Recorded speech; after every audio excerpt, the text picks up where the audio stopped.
नहीं नाविका जी, मैं क्या बोलूं, इन्होंने तो पहली फौजियों को बोल दिया कि तुम अपनी औकात में रहो। मतलब वर्दी हम पहने, सरहद पे हम खड़े रहें, सर हम कटाएं और औकात में भी हम ही रहें। तो ठीक है, फिर विवेक जी अपनी बात कर सकते हैं जो कर रहे हैं। I do not belong to any political party, neither am I interested. लेकिन एक बात हमें माननी पड़ेगी कि ये बिना फॉलो अप के नहीं होता है। अमेरिकन लॉ ये नहीं कहता है कि हम लोगों को एक्स्ट्राडाइट करेंगे। ठीक है, you have to work for it. Vivek Srivastava, बड़ी उपलब्धि। देखिए, नहीं बड़ी उपलब्धि है, लेकिन सभी सरकारों का योगदान है। अब देश 2014 में तो आजाद हुआ नहीं, बहुत बड़े रीअपील वाले बनते हैं तो 2014 में आप आ गए थे सत्ता में, 2018-19 4 साल लग गए आपको रीअपील के, क्योंकि सभी सरकारें पीरियोडिकली रीअपील कोर्ट में करती रहती हैं। ये भी बोलिए, आप बराक ओबामा को कोर्ट कर रही हैं। बराक ओबामा भगवान थे, और अगर भगवान थे वो टाइम मैगजीन का एडिटर भी भगवान होगा, जिसने कहा ये चीफ मिनिस्टर जो है ये डिवाइडर इन चीफ है। हमारे प्राइम मिनिस्टर नरेंद्र मोदी को बोला, वो अमेरिका के प्रेसिडेंट जिन्होंने कहा कि हम नहीं आने देंगे नरेंद्र मोदी को, चीफ मिनिस्टर गुजरात को 10 साल तक वीजा नहीं दिया अमेरिका में, उसको भी कोर्ट करिए आप। वाजपेयी ने अगर शांति वार्ता करी तो उसको भी कोर्ट करिए आप। यहां कहा जा रहा है साहब एयर चीफ मार्शल ने कहा कि हमें तो अटैक कर देना चाहिए। अब यह प्रोटोकॉल साहब भारत में मोदी के पहले नहीं था कि फौजी आकर के एडवाइस करेगा कि फॉरेन पॉलिसी क्या हो। The defence forces must know their place, और गौरव आर्या यहां बैठे हुए हैं, protocol defence forces must know their place. Gaurav Arya, defence forces देश को प्रोटेक्ट करती हैं, और तीनों एयर चीफ को बुलाया गया। वो खुद सैर सपाटे के लिए नहीं गए थे, प्राइम मिनिस्टर्स ऑफिस में बुलाया गया, जहां पर रक्षा मंत्री, प्रधानमंत्री, नेशनल सिक्योरिटी एडवाइजर सब वहां मौजूद थे, और तीनों सर्विस चीफ्स को बुलाया गया। और विवेक श्रीवास्तव कहते हैं कि प्रोटोकॉल फॉलो करना चाहिए। 166 लोग मर गए, प्रोटोकॉल फॉलो करना चाहिए। नाविका, मैं एक बात बताता हूं जो विवेक जी की अपनी राय है। He has got his own opinion and I will not say anything against him, but ये कहना कि the armed forces must know their place, ये गलत बयानिया है। ठीक है, nobody has gone over the head of the prime minister, nobody can. All the chiefs report to the political hierarchy of this country and everybody knows his place. इसीलिए भारत में कभी martial law नहीं हुआ, ना ये हो सकता है भारत में, ना ये पॉसिबल है भारत में, ना किसी ने कोशिश करी, ना अपने सपनों में किसी ने सोचा। तो ये कहना कि the armed forces must know their place, अगर मैं हिंदी में इसका अनुवाद करूं कि फौजियों को अपनी औकात पता होनी चाहिए, ये गलत शब्द हैं। और आई डोंट माफी मांगिए विवेक श्रीवास्तव जी, आज तो माफी बनती है।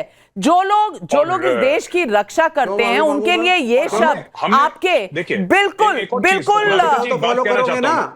एक बात कहना चाहता हूं, chief marshal can not go into the air chief marshal गलत है, बराक ओबामा भगवान नहीं है। चाहते क्या है अजय आलोक जी? अजय आलोक जी, विवेक श्रीवास्तव चाहते क्या है? कहना चाहता हूं, नहीं तो time I just want to make a single point. Vivek please allow me. मैं सिर्फ ये कहना चाहता हूं कि जब भी ऐसी इमरजेंसी होती है, चीफ से पूछा जाता है कि क्या रिस्पॉन्स होना चाहिए, उनकी राय ली जाती है। चीफ्स आदेश पास नहीं करते गवर्नमेंट को। This is not Pakistan, this is India. Absolutely. And being professionals, they give advice to the government कि सर हम ये कर सकते हैं। उन्होंने सिर्फ ये बोला कि सर, उन्होंने कहा हमारी तैयारी है, बिल्कुल ठीक है, हम 18 घंटे में कर सकते हैं, लेकिन 15 दिन तक किसी ने कुछ कहा नहीं। और आज ये सवाल उठ रहा है कि औकात में रहना चाहिए। Ajay Alok, because the government knows more.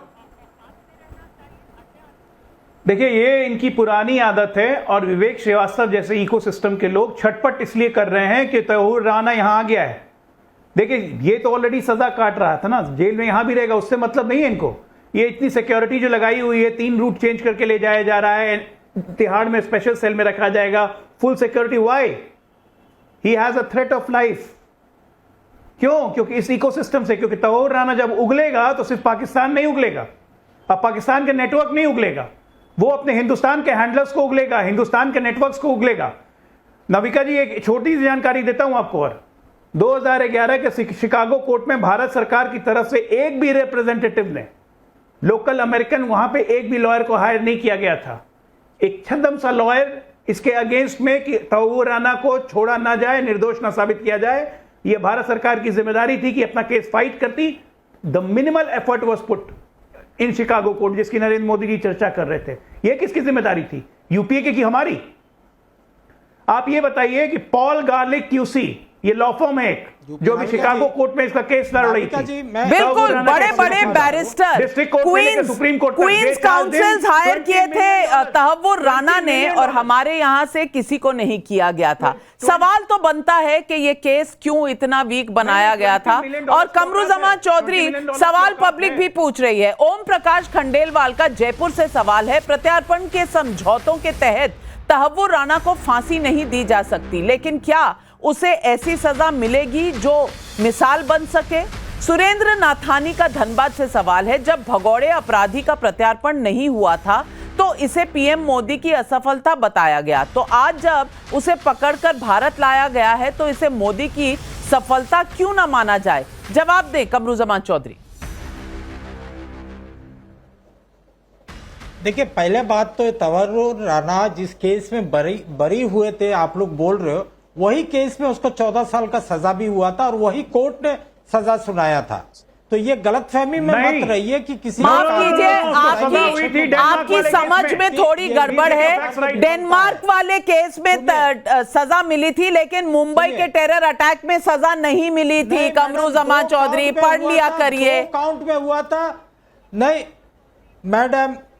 Madam 2 count में हुआ था। डेनिश अखबार जेलंस पोस्टन का केस में हुआ था, फिर एलईटी का क्या बोलता है मटेरियल सपोर्ट प्रोवाइड करने के लिए हुआ था। एक ही कोर्ट ने He was acquitted because there was no direct association found with लश्कर-ए-तोयबा. That was the observation of court. 14 साल का सजा हुआ था वहां पे।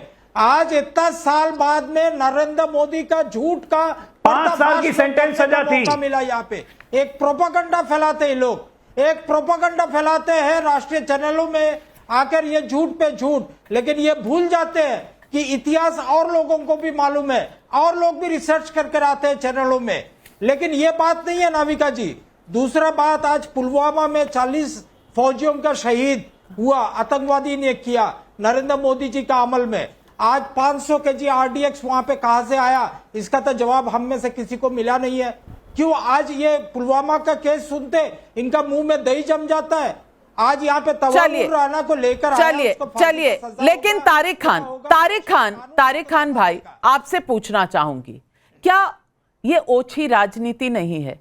मैं कोट कर रही हूं तो कोट कर रही हूं बराक ओबामा को, मैं कोट कर रही हूं तो interview former Indian air force chief air chief marshal को, लेकिन हर सवाल पर सवाल उठाने वाले कमरुज़्ज़मान चौधरी कुछ मानने को तैयार ही नहीं है। और ये मुद्दा उठता ना अगर चिदम्बरम साहब ने आज ये स्टेटमेंट ना इशू किया होता। मैं पूछना चाहती हूं कि क्या 2018 और 2025 के बीच में जो इस सरकार ने कार्रवाई की, क्या उसी का नतीजा आज देखने को मिल रहा है? मैम देखिए, सबसे पहले तो मुबारकबाद नेशनल इन्वेस्टिगेशन एजेंसी को, और नेशनल इन्वेस्टिगेशन एजेंसी का गठन 2008 में हुआ और 31 दिसंबर को वो पास हुई, और तब शायद भारत में भारतीय जनता पार्टी की सरकार थी। आप लोग ज्यादा काबिल हैं, जानते होंगे, मैं थोड़ा कम पढ़ा लिखा हूं। खैर, मुबारकबाद, भारत की धरती पर आकर जिन लोगों ने भारतीयों का खून बहाया उनको कड़ी से कड़ी सजा मिलनी चाहिए। हम इसकी पैरोकारी करते। अभी बीजेपी के प्रवक्ता ने कहा हमारे हेडली, आप ही के हैं साहब, आप ही के हैं हेडली। क्यों? अमेरिका ने लगातार हेडली को बचाया। उस वक्त के जो गृह सचिव थे उनका नाम था जेकी पिल्ले। पिल्ले साहब ने कहा कि ये जो साहब राणा हैं, इनको जो पकड़ के लेके आए हैं ये सिर्फ मोहरे थे, जो असली कल्प्रिट था उस मामले में वो हेडली था। हेडली कहां है? आपके बड़े अच्छे रिश्ते, हेडली को लेके आना चाहिए। मगर तब जब आप 70 लाख का हीरा गिफ्ट करते हैं वहां की प्रथम महिला को, तब आप ये नहीं कह पाते कि हेडली जैसे आतंकवादी को वापस करो, तब आप चुप रहते हैं। दूसरी बात मैम, अगर प्रधानमंत्री मनमोहन सिंह ने रेजिस्ट किया था, आपने कहा हमले को, ठीक है, लेकिन वो तो 14 में चले गए थे मैम। फिर पता नहीं कौन बिरयानी खाने चला गया अचानक वहां पर, पता नहीं कौन गया, गले मिला, शादी में बिटिया को गिफ्ट दिया, पता नहीं कौन था वो प्रधानमंत्री, मुझे पता नहीं है उनका नाम क्या है ma'am. Please give me the name of that great. Ajay Alok ji जवाब दें। हाफिज सईद वहीं थे, चले गए थे। हाफिज सईद भी पाकिस्तान के पास था। और देखिए नविका जी, इनको बहुत चीज नहीं पता है, अच्छी बात है। अच्छा, अब सुनिए, अब जवाब सुनिए ना, टाइम कम होता है, जवाब सुनिए। आपको तो ये भी नहीं पता होगा कि वो कौन प्रधानमंत्री था जिसने प्रधानमंत्री ने घुस के सर्जिकल स्ट्राइक की, उसके बाद एयर स्ट्राइक की, आपको नहीं पता होगा। वो कौन प्रधानमंत्री था जिससे सेना को खुली छूट दी कि एक गोला मारे तो तुम गोलों की फौज मारो? आपको नहीं पता होगा, क्योंकि आपको ना दिखाई देता है ना सुनाई देता है ऐसा प्रधानमंत्री का नाम। वैसे नमिका जी, आपके पैनल पे लगता है काफी लोग को सेलेक्टिव डेफनेस हो गई है। मैंने ओपनिंग स्टेट में बोला कि अमेरिकन लॉ है कि अगर कोई वहां पे सजा काट रहा हो तो उसका एक्सट्रेडिशन नहीं हो सकता है। यस। ना कमरू जमा को यह बात समझ में आई, ना विवेक श्रीवास्तव को समझ में आई, ना महाशय को समझ में आई। डेविड हेडली का एक्सट्रेडिशन नहीं हो सकता है क्योंकि वो सजा काट रहा है। राणा का एक्सट्रेडिशन तभी हुआ जब उसकी सजा पूरी हो गई थी, लेकिन इनको सजा समझ में नहीं आ रहा है। सेलेक्टिव हियरिंग है क्या? कान में भोपू लगा के बोलना पड़ेगा। आप सुनिए, मुझे चिंता सबसे बड़ी बात क्या है, अभी आप अपना इकोसिस्टम देख रही है ना यहाँ चैनल पे, अभी भारत में इकोसिस्टम खड़ा होगा। परसों से एनआईए कोर्ट की जब हियरिंग होगी, आप देखिएगा कोई सिब्बल खड़ा होगा, आप देखिएगा कोई सिब्बल खड़ा होगा, कोई सिंघवी खड़ा होगा, कोई हेगड़े खड़ा होगा इस आतंकवादी की पैरवी के लिए भी। क्योंकि जब 20 मिलियन यूएस डॉलर अमेरिका में खर्च कर सकते हैं, यहाँ क्यों नहीं खर्च करेंगे? फिर ये इकोसिस्टम खड़ा होगा। आते के साथ हो गई है ना, ट्रांसपेरेंसी ट्रायल होना चाहिए, सब कुछ होना चाहिए। हो गया इनका देश पे तेल लेने। समझ नहीं पा रही है ये लोग बेशरम आदमी हैं, इनसे तर्क पे बात करने पब्लिक सवाल पूछ रही है। संजय मिश्रा का भदोही उत्तर प्रदेश से सवाल है। चिदम्बरम साहब कह रहे हैं कि तहव्वुर राणा की सफलता मोदी की सफलता नहीं, लेकिन क्या अब ये भी कहेंगे कि कन्याकुमारी से कश्मीर तक आतंकवाद पर जो ब्रेक लगा है वो भी मोदी की सफलता नहीं? मंजुला का नोएडा से सवाल है, क्या भगवा आतंकवाद के झूठ को हवा देने के लिए कांग्रेस ने आतंकियों पर कार्रवाई करने में ढिलाई की? सवाल पूछ रही है जनता। विवेक श्रीवास्तव जवाब दीजिए। देखिए, दो चीजें बड़े मैं क्लियरली बोलना चाहूंगा। सबसे पहली चीज तो यह है कि क्या हमारी सरकार ने अमेरिकियों से कुछ दस्तावेज लिए कि इस आदमी ने क्या किया है या क्या नहीं?